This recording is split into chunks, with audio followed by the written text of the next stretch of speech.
신율의 뉴스 정면 승부 3부 순서 시작합니다. 제가 언제나처럼 드리는 말씀, 여러분 유튜브 들어가셔서 YTN 라디오 구독해 주시고요. 신율의 뉴스 정면 승부 좋아요, 댓글 부탁드리겠습니다.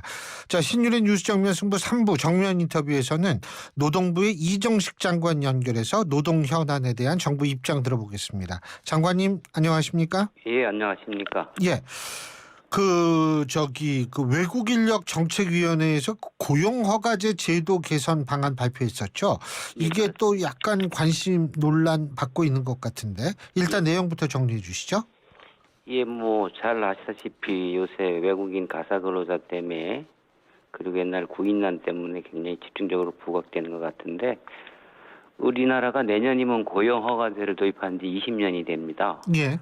그 E9 비자라고 비숙련 인력 도입을 중심으로 하는 건데 세계은행이나 그 OECD, UN 등에서 아주 모범적인 것으로 평가되는 제도인데 원래 이 제도가 내국인의 일자리 잠식을 막고 불법 체류를 방지하는 등을 종합적으로 고려해서 그 제도가 설계됐습니다. 그래서 국내에서 사람을 못 구할 때 그걸 보충하는 보충성의 원칙이라든가 국내에서 정주를 막기 위해서 단기 순환 그리고 차별을 금지한다 뭐 이런 원칙으로 제도가 설계됐는데 20년이 되다 보니까 인구 산업 구조가 바뀌고 노동자들의 의식도 바뀌고 사회 경제적 상황이 크게 바뀌었는데 여전히 뿌리 산업이나 그 농축산업, 조선업 등에서 여러 업종에서 만성적인 인력난을 호소하고 있습니다. 그래서 고용허가제 근본적인 개선이 필요한 상황이라서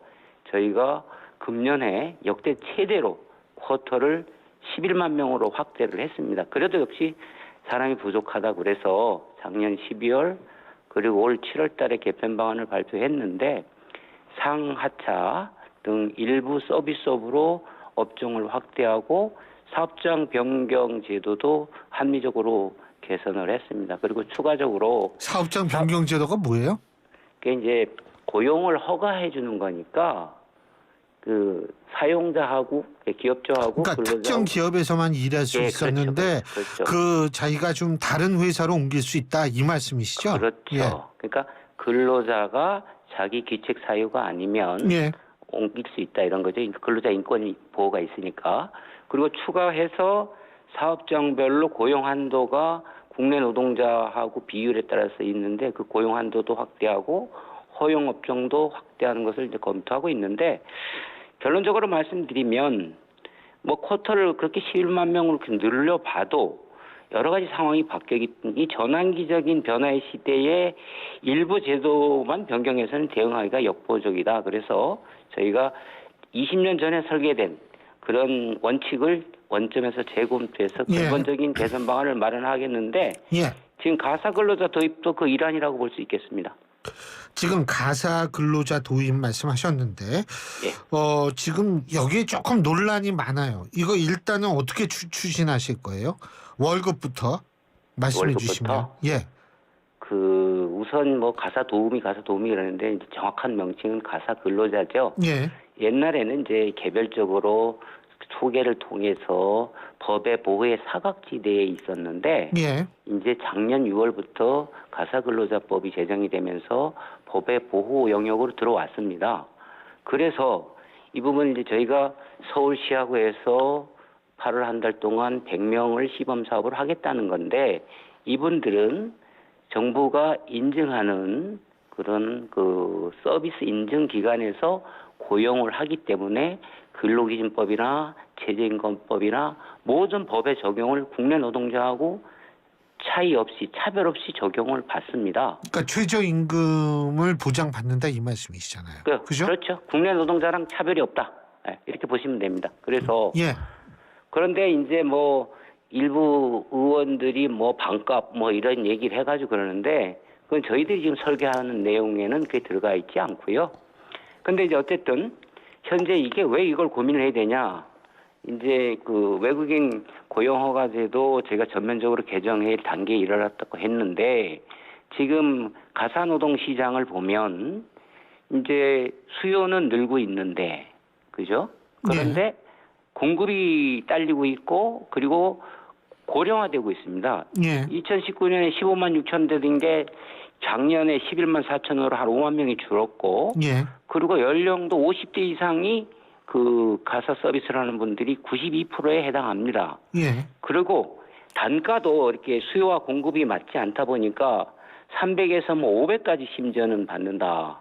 시간당 15,000을 받는다. 이러거든요. 이런 상황에서 이 문제를 해결하지 않으면 경력 단절 문제라든가 인력 부족 문제, 그리고 궁극적으로는 저출산 문제, 이런 예. 문제를 대응할 수 없다. 그래서 저희가 외국의 사례를 참고해서 뭐 싱가포르, 홍콩은 이제 가정에서 한 70만 원 정도로 직접 고용하잖아요. 월 70만 예, 월 70만 원. 일본은 이제 우리랑 비슷한 형태로 하는 거고요.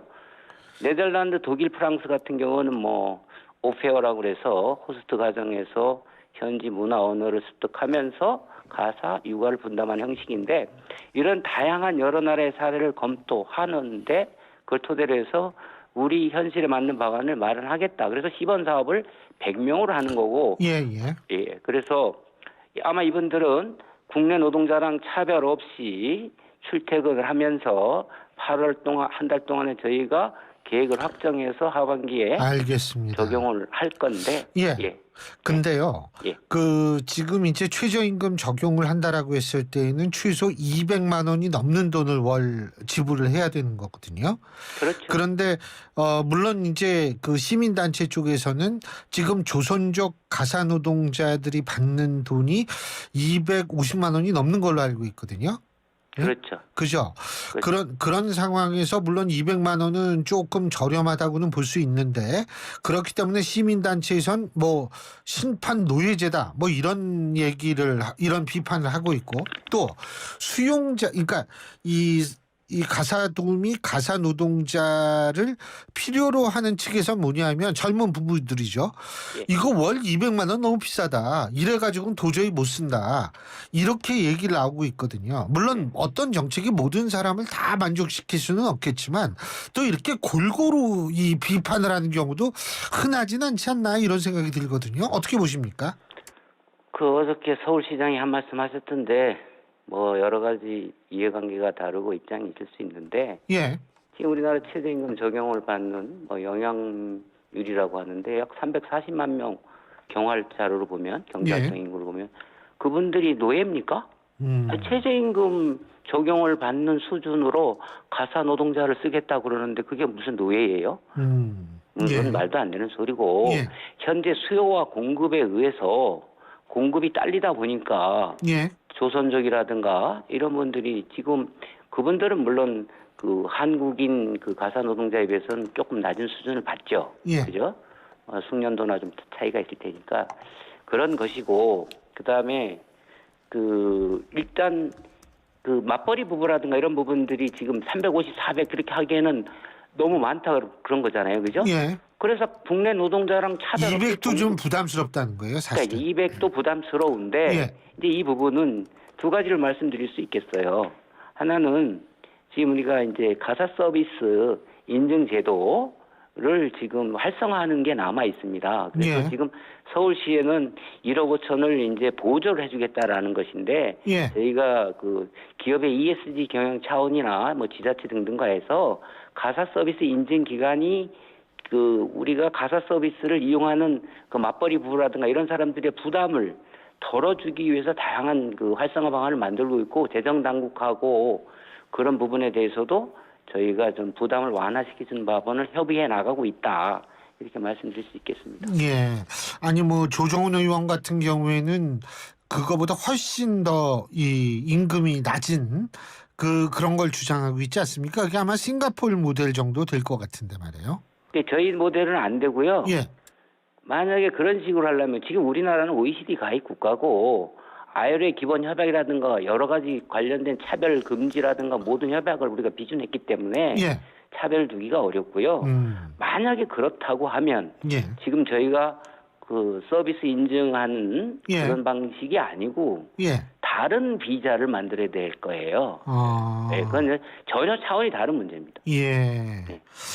알겠습니다. 아유, 오늘도 엄청 덥죠. 그죠? 예, 덥습니다. 예. 그런데 이 폭염의 산업 현장에 있어서의 그 온열 질환 예방 대책 어떤 거를 지금 실시하고 있습니까? 그렇습니다. 그 유엔 사무총장께서도 온난화 시대가 끝나고 열대 시대가 시작됐다. 아마도 우리가 일찍 경험해보지 못한 무더위가 시작돼서 많은 인명 피해가 우려가 되는데 가장 중요한 것은 예. 일하는 분들이나 기업주들이나 안전은 돈보다 중요하다. 예. 이런 원칙을 확고히 하는 게 중요하고요. 그래서 이제 저희들은 지금 현재 법에 보면 온열 질환을 예방하기 위한 규칙 안전 수칙이 있고 예. 그것을 구체화한 온열 질환 예방 가이드가 있습니다. 예. 그래서 이 폭염으로 인한 열사병, 일사병, 탈진, 실신 등을 방지하기 위해서 예. 3대 수칙이 있는데 충분히 물을 공급한다. 그죠? 그리고 바깥에는 그늘이 있어야 되고 실내 작업을 하면 휴게실이라든가 바람 이래서 바람이 잘 통해야 예. 그렇죠? 그다음에 휴식을 충분히 보장한다. 이런 것들이 기본적으로 법령에 규정돼 있고 예. 그다음에 무엇보다 중요한 건 위험할 때는 작업을 중지해 주기를 저희가 지금 권고를 하고 있습니다. 예. 그 산안법 51조에 보면 이제 사업주의 작업 중지권이 있고 52조에 보면 근로자의 작업 중지가 있거든요. 예. 그래서 이제 권고 조항이긴 하지만 돈보다 안전이 중요하기 때문에 그런 위험할 경우에는 그 작업을 일을 안 시켜야 된다 이런 예. 거고요.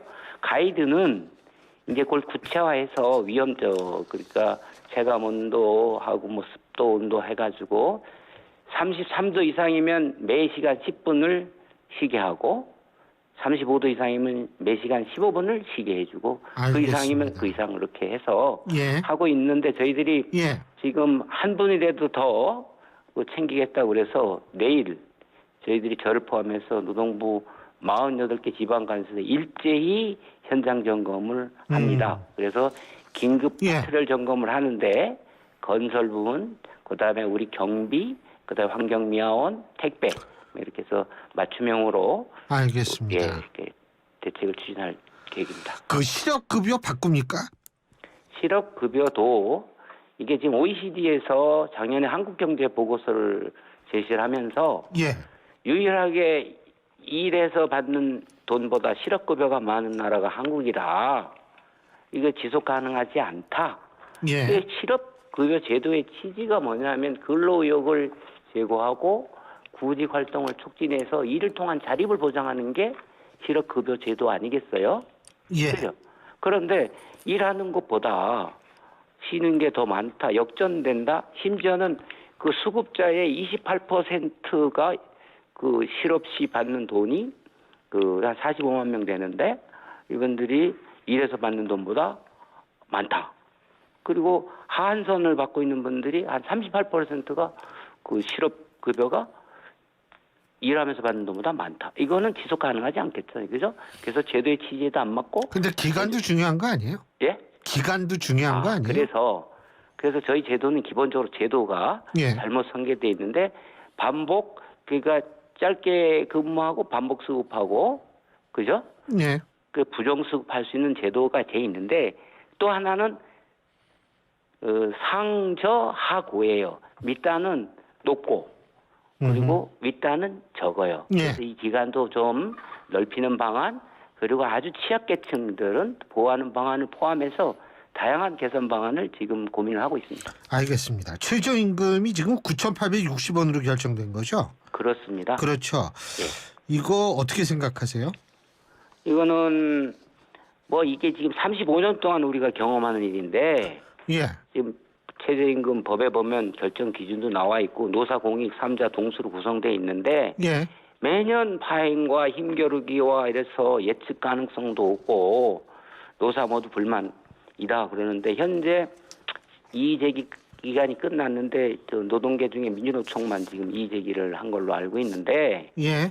이제는 이 최저임금 제도 결정의 예측 가능성, 수용성, 합리성 이런 부분들을 고민해야 될 시점이다. 그래서 국제 기준과 관련 법령, 경제 고용에 미치는 영향, 취약 근로자 보호의 취지, 영세사업장 지원 다양한 측면을 종합적으로 고려해서 저희들은 이제 제도 개선도 한번 해야 될 때가 됐다 이렇게 생각을 하고 있습니다. 4대 보험까지 합하면 10,000원 넘죠. 예? 4대 보험까지 합하면 10,000원이 넘죠. 그 사업주가. 예. 10,000원이 넘는다는 것은 예. 지금 이제 저거죠. 그 우리가 주에 그 일 안 해도 받는 그 주유수당. 있잖아요. 예, 예. 진짜 일요일 날 받는 예. 거. 그래서 우리가 10,000원이라 그러면 저기 209만 원이 되는 겁니다. 예. 그래서 지금 그런 문제도 최저임금 제도 개편과 관련해서는 결정 기준, 결정 방식, 그 다음에 최저임금에 들어가는 그 임금의 산입 범위 이런 걸 다 한번 검토를 해야 될 때가 됐다라는 것이 전문가들의 그 공통된 시각이다 이렇게 말씀드릴 수 있겠습니다. 예, 잘 알겠습니다. 오늘 말씀 여기까지 듣겠습니다. 고맙습니다. 예, 고맙습니다. 예, 지금까지 노동부 이정식 장관이었습니다.